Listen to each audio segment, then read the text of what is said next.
지금 우울증의 개념으로 설명되지는 않는 옛날 용어로 아나클라이틱 디프레션이라는 용어가 있습니다. 아나클라이틱이라는 것은 관계, 의지, 의존이라는 의미거든요. 관계가 멀어져서 우울증에 빠진 것이다 표현할 수 있는 것인데, 대표적인 것이 어린 아이들이 양육자와 떨어져서 나타나는 현상입니다.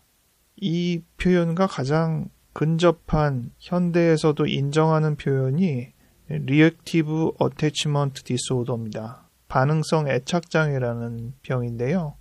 아이가 방임되면 다양한 현상을 보이는 것입니다. 과거 TV 프로그램에서 양육자의 방임으로 신체적으로나 심리적으로 어려운 아이들이 방송에 나오는 적이 있었죠. 근데 그런 아이들이 임시 양육자나 새로운 양육자를 만나서 먹는 것도 잘 먹고 잠도 잘 자고 유대관계도 잘 맺으면 하루하루 다르게 표정이 변하고 성장하는 것을 볼 수 있죠. 무언가가 제공된다고 바로바로 변하는 개념이 우울증에 해당되지 않습니다. 우울증은 회복이 굉장히 더디고 시간이 걸리는 작업이거든요. 근데 반면 이런 반응성 애착장애는 방임의 문제만 해소되면 현격하게 변화하는 것을 볼 수 있습니다. 물론 그 방임의 기간이 어느 한도를 벗어나면 회복의 탄력성을 유지하지 못해서 더 이상 그렇게까지 빠른 반응을 볼 수 없겠죠. 하지만 그 전에 회복이 이루어진다면 정말 눈에 띄는 변화가 일어납니다. 비슷한 표현으로 자기 심리학에서 셀프 오브젝트, 이게 심리적인 산소라고 말하죠. 이 부분이 결핍이 될 때 우울과 상당히 흡사한 현상을 보입니다. 그런데 이 부분도 그가 필요로 하는 자기 대상, 셀프 오브젝트가 제공되기만 한다면, 심리적 산소가 제공되기만 한다면 금세 활짝 피어나며 좋아지는 부분을 볼 수 있습니다. 이것도 일반적인 우울과는 좀 다른 것이죠. 이런 심리적인 용어와 비슷하게 우리가 제일 많이 쓰는 일반적인 용어가 시든다는 표현입니다. 줄기에서 떨어져 나간 가지와 잎은 금세 마르죠. 찬송가에도 비슷한 가사가 있는데요. 183장 1절에 빈들의 마른 풀같이 시들은 나의 영혼, 주님의 약속한 성령 간절히 기다리네. 가무로 메마른 땅에 단비를 내리시듯 성령의 단비를 부어 새 생명 주옵소서.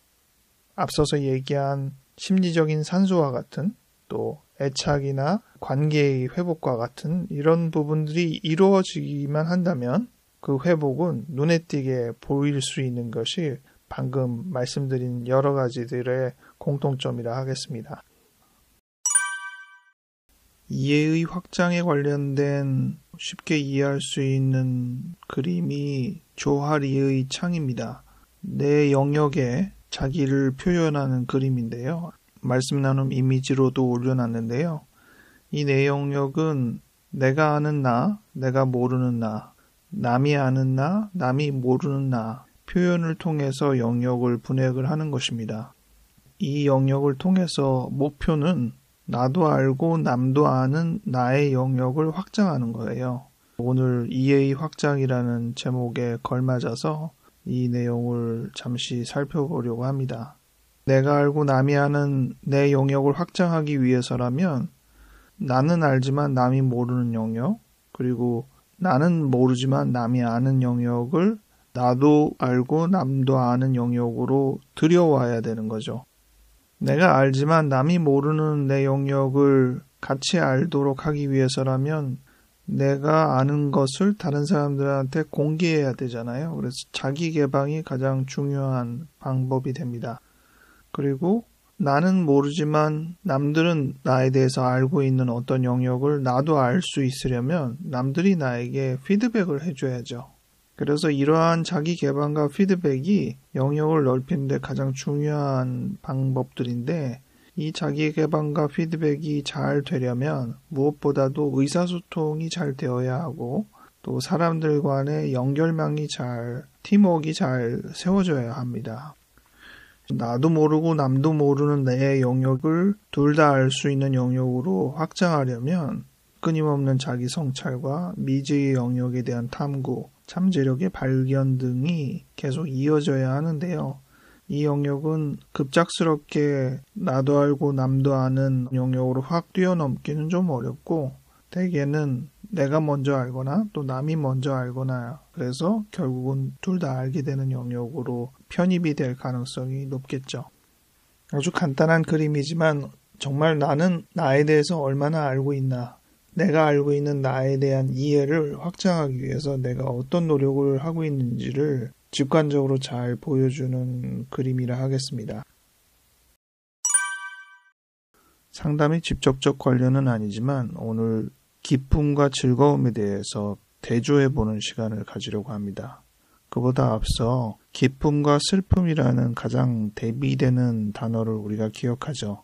이 단어를 표현하기 위한 한자어가 꽤 많습니다.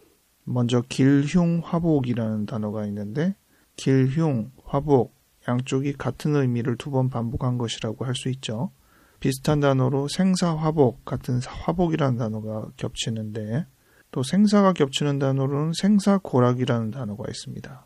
또 고락이라는 단어가 나와 있는 단어로 동고동락이라는 단어도 있죠. 이런 단어와 흡사하게 오늘 가장 많이 생각하게 되는 단어는 희로애락입니다. 이 단어도 희로애락, 기쁨과 슬픔을 대비하는 2가지의 단어가 있는 것이지 정확하게 4가지의 감정을 의미하는 용어로 볼 수는 없습니다. 하지만 여기서 기쁨에 해당되는 희 그리고 락, 이 2 단어가 완전히 같은 단어는 아니라서 보통 희는 기쁨, 락은 즐거움이라고 번역을 하게 되는데, 이 2 단어의 미묘한 차이는 무엇일까 생각을 먼저 해보려고 합니다. 일상에서 뭐뭐해서 기쁘다, 뭐뭐해서 즐겁다라는 단어가 똑같은 입장에서 쓸 때도 있고 어디는 굉장히 어색하게 사용되기도 하죠. 그래서 비교해보면 기쁨이라는 단어와 즐거움이라는 단어가 다소간의 차이가 있음을 알 수 있습니다. 즐거움이란 단어는 감각 차원의 쾌감이고 단순한 반응이고 현재적입니다. 오감을 통해서 바로바로 느끼는 감각적인 즐거움에 해당되죠. 먹는 것이나 노는 것이나 어울리는 것이나 이런 부분들로 인해서 나타나는 만족스러운 느낌이 즐거움이라고 할 수 있습니다. 반면 기쁨이란 단어는 감각 차원에만 해당되지 않고 생각이나 경험이나 기억 등이 같이 어우러지는 느낌이고요. 단순 반응이라기보다는 복합적인, 심지어는 고통과 불편이 동반된 긍정적인 감정이라고 말하기도 하고요. 또 현재로만 느끼는 게 아니라 미래에 대한 상상에 의해서도 기쁨을 느낄 수 있습니다. 대표적인 예를 들어서 다음 달에 어떤 일이 있어서 기쁘다는 표현을 쓰지만 다음 달에 무슨 일이 있어서 즐겁다라는 표현은 잘 쓰지 않습니다. 즐거움은 바로 그 즉시에 무엇이 있어야지 만족스럽게 느끼는 것이거든요. 같은 단어를 쓸 때도 뉘앙스가 약간 다릅니다. 오랜만에 너를 만나니 기쁘다는 표현도 쓰고 오랜만에 너를 만나니 즐겁다는 표현도 쓰게 되는데, 오랜만에 만나서 기쁘다는 부분은 과거에 못 만난 그 많은 과정들에 대한 이야기들이 함의되어 있는 표현이라고 한다면, 오랜만에 만나서 즐겁다라는 단어는 지금 너를 만나서 같이 대화하고 지금 이 자리에서 교류하는 것이 즐겁다라는 표현에 더 가깝습니다. 상담에서 이런 기쁨과 즐거움이란 용어를 굳이 엄밀하게 구분하지는 않죠. 하지만 이런 개념을 통해서 구분하는 부분은 상담 안에서 어떤 감정이나 생각이나 여러 부분을 조금 더 세밀한 기준을 가지고 구분하는 것과 크게 다르지 않습니다. 조금 더 정밀하게 상황을 들여다보고자 할 때 이런 작업을 하는 것처럼 오늘 즐거움이랑 기쁨이란 단어도 구분해보는 시간이었습니다.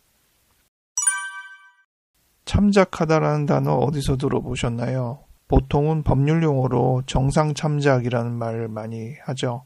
국어사전의 의미로는 참작하다는 결정하거나 판단할 때 어떤 일이나 상황을 참고하여 이리저리 헤아리다 라고 나와 있습니다. 상황을 참고한다는 이 표현을 볼 때 먼저 떠오르는 단어는 컨텍스트, 맥락이라고 번역하기도 하고 정황이라고 번역하기도 하죠. 어떤 중요한 사실 주변의 여건들을 충분히 확인해서 보다 객관적으로 정확하게 판단하려는 노력이 필요합니다. 상담에서도 보면 내담자가 뭐라고 얘기를 하는데 그 말을 무조건 곧이곧대로 들을 수는 없죠. 그가 판단하고 생각하는 주관적인 입장 외에도 보다 객관적인 입장을 생각해 봐야 되는데 그렇다고 상담자가 모든 상황을 객관적으로 들여다볼 수는 없잖아요. 그래서 알고 있는 정보 안에서 조금 더 다양하게 생각해가며 참작을 해야 합니다. 그렇게 참작을 해야 하는 부분으로 오늘 룻기 1장의 본문도 생각해 볼 만한 성경 구절입니다. 상담자라면 룻이 어떤 사람인지에 대해서 조금 더 다양하게 생각하게 될 거예요. 그 당시에 그 정황에서 그렇게 말한 이 룻은 도대체 어떤 심정일까? 그리고 이 룻은 어떤 사람이길래 이런 표현을 쓰게 되는 것인가? 이런 생각을 해보는 거죠.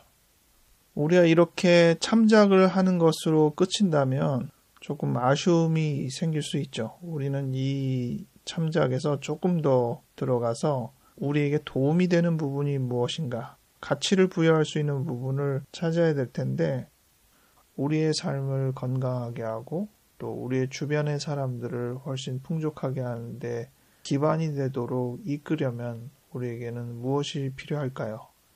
오늘은 어떤 정답을 내리기보다 이러한 생각을 해볼 수 있는 참작하는 마음에 대해서 잠시 이야기 나누었습니다.